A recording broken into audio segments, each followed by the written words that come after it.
Welcome to Face Forward, the inspiring change podcast on all things internal communications, engagement, leadership and change. So good morning and welcome to Face Forward, the inspiring change podcast on all things internal communications, engagement, leadership and change. For any of you that listened to episode 14 with Tom Murphy, his piece of advice to his 20-year-old self was to always be learning, to keep learning all through your career. So it's great today that I'm joined by Sean Murray, who's the former Director of Marketing in UCD Business School. I'm going to let Sean tell us a little bit about him and what he does in a second. For me, learning is so critically important, and in fact, if we're not learning, we're not growing, and that never stops from when we leave college all the way through to when we leave work and retire. So the fact that we've got Sean here today is brilliant. So Sean, you're very welcome. Thank you very much, Scott. I started out in 1968 with a BCom degree and not a clue as to what to do, and ended up in marketing pretty much by accident, which is sort of where I spent most of my career in a number of companies. I spent nearly 30 years in the grocery sector with companies like Kraft, Glanbia, Cadbury Schweppes, and then made a career direction change in marketing with a startup, BUPA Ireland, health insurance, financial services products, which was a real learning experience, I have to say, coming at the stage that I switched into it, and then subsequently moved on to the UCD School of Business, from where I retired about 3 years ago. Okay, interesting. And tell me, from your perspective, what do you think makes a leader a good leader? I've given this one a bit of thought since you asked me to do this, and I think I have to be careful about words like good and great leaders, because they can mean different things to different people, and different organisations require different things at different stages. Churchill, for example, was a great wartime leader for the British, but a disastrous peacetime leader. But he was what they needed in times of war. Having said that, I think that there are a number of things that leaders need, no matter what the situation is or the crisis that they're facing in their business or in their organisation or in society. And I think clarity of purpose is very, very important.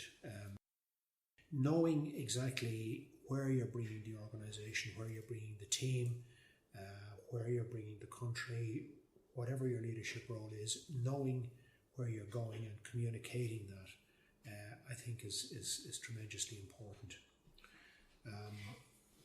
I think to do that, you need to understand the people that are working for you and to respect them, to get buy-in from them, that they understand where the organisation is going, what's required of them, and how to get on with their jobs. Because the guys at the top, the leaders of the team, the leaders of the organisation, the leaders of the business, they don't actually make it happen. It's the lower level people, the middle management people, the junior management people. They actually make things happen in the business. And I think there is a need for leaders to understand that and to allow the people to get on with doing that within the clarity of purpose which has been set for them by the leader of the team. When I was kicking off in the late 60s, the early 70s, I would have had a view that when you got to be the boss, that you decided and people did, and that was the end of it. And of course it doesn't work like that at all. And it probably never did, but I just had a misconception, if you like, in relation to that. I think everyone has that. I don't think that's just you that had that. I think everybody has that misconception. And I think one of the things that has changed that conception is education. I mean, we educate people to a very high standard, a much higher standard. I mean, I looked at, when I was working in the business school, I looked at the students and worked with the students coming off various courses. I wouldn't even get on the course now. That's what I feel sometimes when I look at how bright they are and how much they know. And if you educate people to that level of understanding and skill set, what they're lacking is experience. They're not lacking in ability, or they're not lacking in thought. And they need to know what they're doing. And you need to accept that they're going to question what you're doing. And you need to respect that. And you need to communicate why you're doing something. And I think there's a piece around you not having all the answers. As a leader, it's not your job to have all the answers. It's your job, arguably, to ask the right questions and then listen. Yes, but there is one other thing that you have to do as the leader is somebody has to make a decision at some point in the process. And getting buy-in from your team, and I'm a big fan of consensus agreement, partly because if you don't get that level of consensus agreement within your team, what you're trying to achieve is probably not going to happen. The team will find ways of frustrating you, not necessarily on purpose, but because they're not committed to the course of action that you've outlined for them, they are going to underperform in achieving that course of action. And I think that's inevitable. Now, you're never going to get 100% buy-in.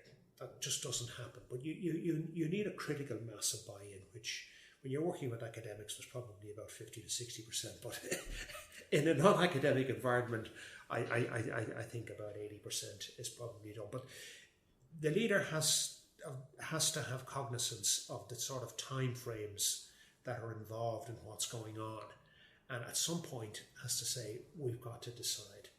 And that is one of the critical roles of the leader, is to make a decision and to say to the people, look, I know you may not agree with me, but I've listened to everything, and this is what we're going to do. Yeah, we have to make a call. We've got to make a call because there's a tender has to be in, or a supplier needs a decision, or somebody needs a decision, or the year-end accounts are coming out.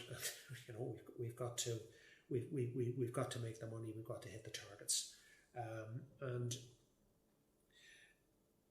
I read a lot these days about Snowflakes and Generation Z and all of these people, and I think it is important that you understand when you're working for a team leader that not everything is going to go your way, and sometimes the leader has to make a decision. And personally, a criteria that I would have always applied in relation to whoever I was working for was, are they in the position to make this decision, and is this their decision, and have they listened to what I said? And if the answer to both of those is yes, if they've made a decision I don't agree with, I can either resign the organisation or get on with it. Yeah, absolutely. Generally speaking, I got on with it. Yeah, I was chatting to a guy in the office here the other day, and he had a very interesting take on that kind of age-old pyramid. And as you said, you're the guy at the top, in inverted commas. And I heard somebody else, I was watching on TV the other day, a program about the Navy and that whole idea of shit flowing downhill. It just everything comes from the top in an organisation like that. And what he said was, what companies are moving towards more today and should be moving more towards is the idea more of an inverted pyramid, where the leader ultimately is actually at the bottom. They're at the very bottom, actually holding everybody else up, which probably plays quite well into your idea of that leader's not there to do the doing. They're there to support the team to get the doing done. Well, I think that the people, if you like, at the bottom, and I don't like the phrase, but if you take the inverted pyramid, they know more about your customer than probably you do as They're the closer leader. to them. They're talking to them every day. Like when in BUPA Ireland, when we were setting up the health insurance business, we had a couple of hundred people on the phones, and we did nothing. We took no initiatives without talking to those people, because they're talking to the customer every day. So if you're ignoring that resource, you can go and spend a bundle of money on market research, which is fine, and you should do. But, you've got a big resource in terms of market research at the bottom. And those people are all bright people, well-educated and well-trained, and they know how to get on with it. So if you're not listening to those people as a leader, then you're sort of in trouble pretty much straight away. And of course, there's two sides of the coin, because there's the benefit of getting the insight from the person that's dealing with those customers every single day of the week, but also the flip side of the coin in asking for opinion. in asking for their feedback and their insights and their thoughts, that of course is going to give them a sense of pride and a sense of, I'm playing a role here. Absolutely, because one of the worst things to be in a position is where you're doing something and you have no idea how what you're doing is influencing the organisation and whether it's achieving anything in terms of the bigger picture. And I think if that level of communication is absent within the organisation, you're probably in trouble. But it goes back, I think, to having a very, very clear vision of what you want to achieve. And I just have a sense sometimes at the moment when I look around that, particularly in the marketing area, and I look at marketing campaigns that are going on, that there's a lack of strategy and a lack of strategic thinking an awful lot of the time behind what's doing. A lot of it seems to me to be very task oriented. The tasks are performed super efficiently, but to what end? To what end? Is I think a very important question. I think it's important in that context that as the leader you understand that not everything is going to be perfect. Everything is a trade-off at some point. It's not going to be perfect, and you've got to live with that level of imperfection.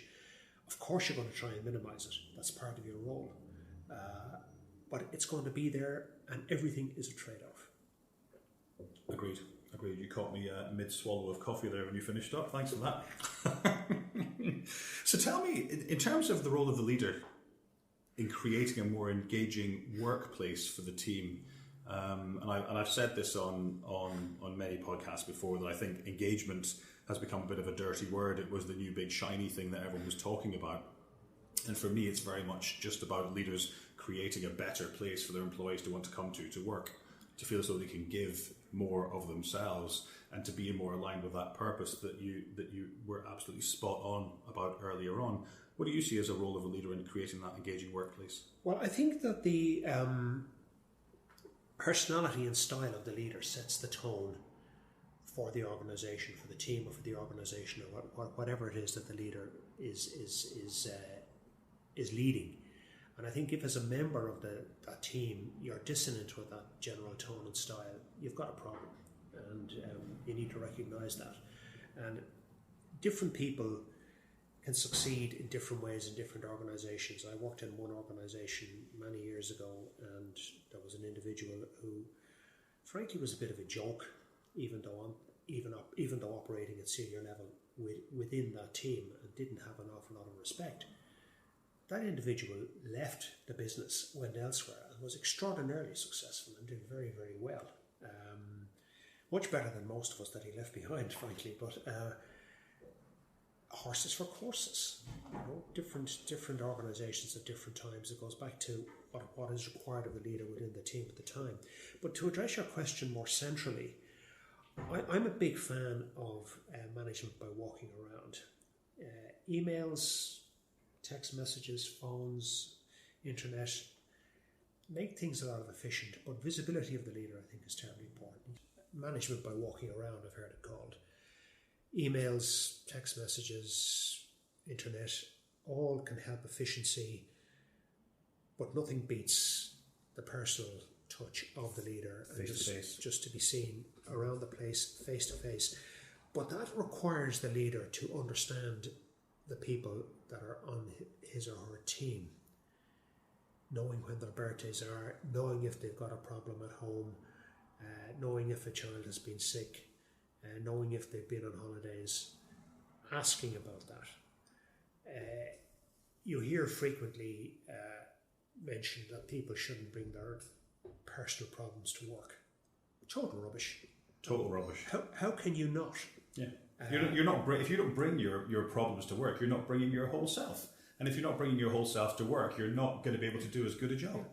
But there is a need to understand that on the part of the leader, and to actually work with that to the benefit of the team and to the benefit of the organisation. So I think that is one thing, being visible, but at the same time remembering that you are the leader. You're not one of the lads or one of the boys and girls. It's a bit like parenting. You're never your child's friend. You can have a terrific relationship, whatever, but you're always the parent.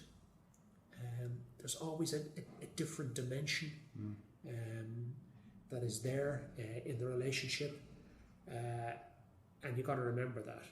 I think engendering trust is hugely important. If, as the leader, you are saying one thing in public and doing another thing in private, that's pretty bad for the team. And this goes on to, I think, still goes on to a surprising extent in business.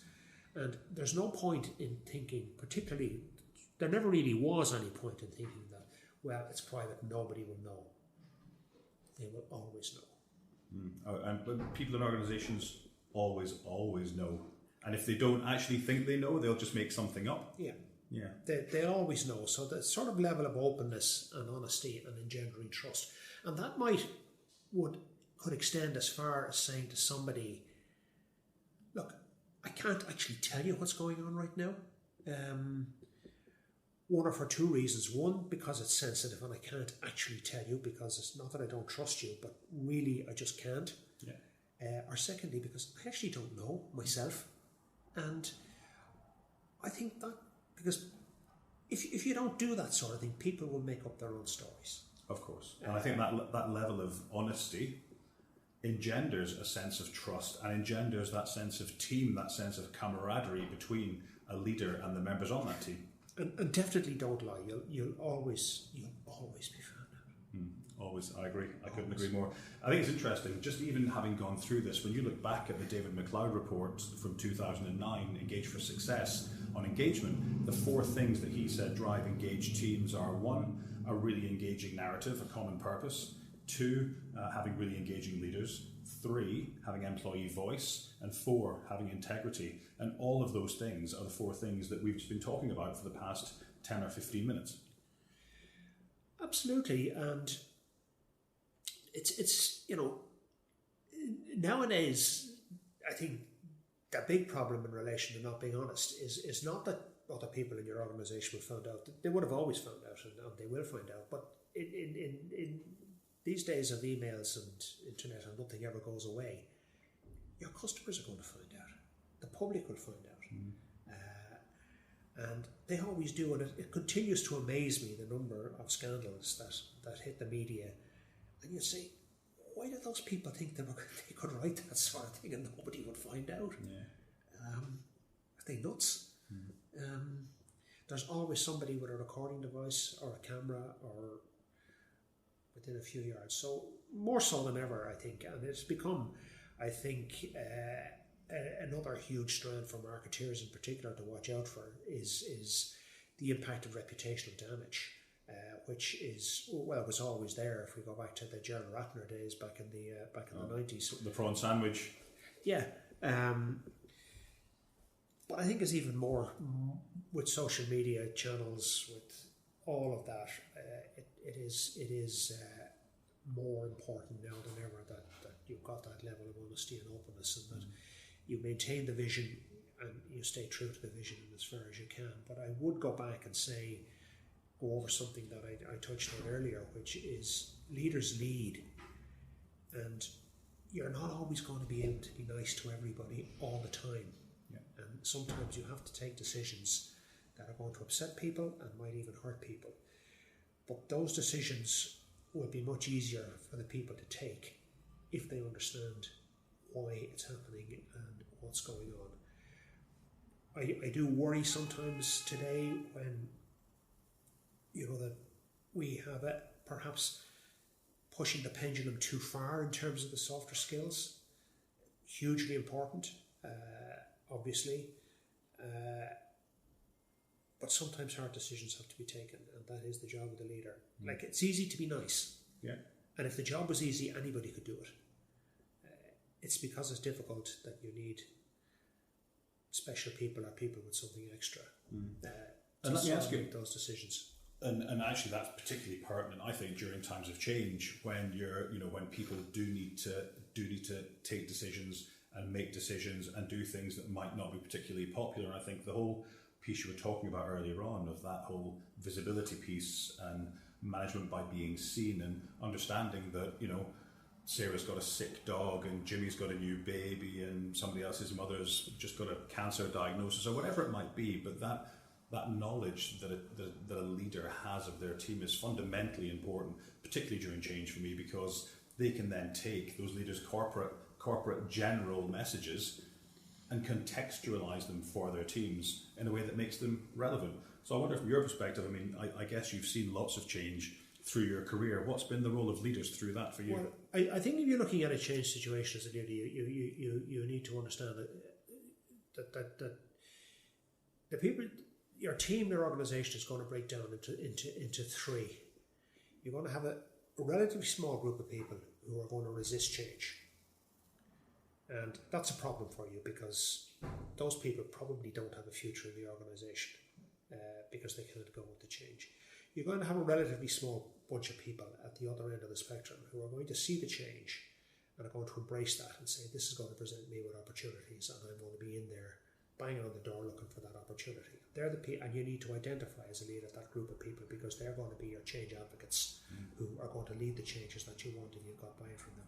And then you've probably got 80% of the organisation, 70 to 80% of the organisation in the middle, who probably don't care too much about the change one way or the other, as long as it doesn't affect them too much in terms of their earnings or the sort of hours they're going to work or how their jobs are going to change. And they're just going to move with the wind, and they're not going to resist change, but they're not going to embrace it either. But they're going to look for, how is this going to affect me, and they're going to sway with it. The fence sitters. The fence sitters. But you need to be cognizant, I think, of these three groups, and probably your biggest problem are the change resistors, because at some point they're probably going to have to leave the organisation, or else they're going to end up in cul-de-sac jobs, which is not good for them, is not good for the organisation. And probably the bit in the middle are the people you've got to worry about the most, because you don't want to drive them into the bottom group, and they're never going to get into the top group anyway. But you know, I think if you go into an organisation with a mandate for change and you're on your own in the organisation, as a leader, it's not going to happen. Organisations have a way of frustrating change, even not deliberately. So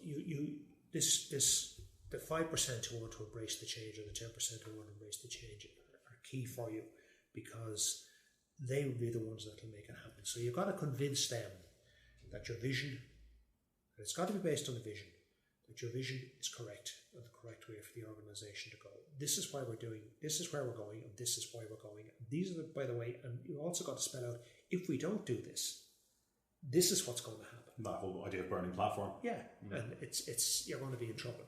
So there's a stage process there, identifying your top level change adapters, getting them on board and empowering them. Later on, you can sort out the guys at the bottom. Again, that sort of language that I use, sort out, is not fashionable these days, but it is what it is. It is what it is. Yeah. Tell me this: tell me who your leadership role models are. Who were as you went through your career? Who were the people that you looked to? I've given this one a bit of thought, and this is actually the hardest question that you're throwing into me. I think I've always admired Fergal Quinn's work. When he was with Super Quinn, he seemed to me to be somebody who was well engaged with his organisation. And a previous guest of this podcast. Yeah, and was very clear about where he was bringing the organisation at all times, and got out and led a considerable amount of change. I think, and going back to my grocery roots again, the Dunn family don't have to agree with everything that they did with the organisation. Very, very focused about where they wanted to bring the organisation and the style of organisation that they wanted, and we're not afraid to adopt change. Back in the 80s, they would have had a very poor reputation as an organisation to work for, that paid poorly and didn't treat their employees all that well. That's no longer true. It's quite the opposite, in fact. But that is essentially under the same broad leadership team that was back in place back there as an organisation. but who saw a need to lead differently because they saw that the way they were doing it wasn't perhaps meeting the needs of the staff or the customers, and they had to do something different. Yeah. Another person that I found quite interesting, and I only came across right at the very end of my career, was Niall Fitzgerald of Unilever, and he came into as chairman of the Smurfitt School Advisory Board. Now, it was an advisory board. It didn't actually have any power. But the first meeting of that board that I attended, that Niall was in the chair at, it was like a session I hadn't been at for a while, for a long time. He was there saying, let's do this, this, this, and this. He didn't have any power of enforcement, but you were sitting there saying, by God, I better get this done. And could I put my finger on why that was the case? Beyond sheer force of personality, and you knew that this guy had done it all and knew what he was doing. That was it. So you had some level of kudos behind him. I mean, certain level of charisma as well. So they'd be some of the guys. I would have. It's probably a cliche, but certainly what Nelson Mandela did in South Africa in the 80s and 90s, even before he got out of jail, was hugely impressive in terms of understanding, having a clarity of vision of what he wanted, and in terms of understanding the Afrikaners and the Afrikaner mindset, down to learning to speak Afrikaans and frequently knowing more about the history of the Afrikaners than the people he was dealing with did. Yeah. And that's deep understanding, Let me ask you one final question, just to wrap up. What leadership advice would you give to your 20-year-old self, knowing what you know now? I would say, know what you don't know. As you go along. Get the best people. Give them a clarity of vision and let them get on with it. On that note, Sean Murray, former Director of Marketing at UCD Business School, thanks very much for coming in. I've really enjoyed the chat. Thank you, Scott. Yeah. Thanks for listening. For more on inspiring change, to read our blog and to listen to other podcasts, please visit inspiringchange.ie.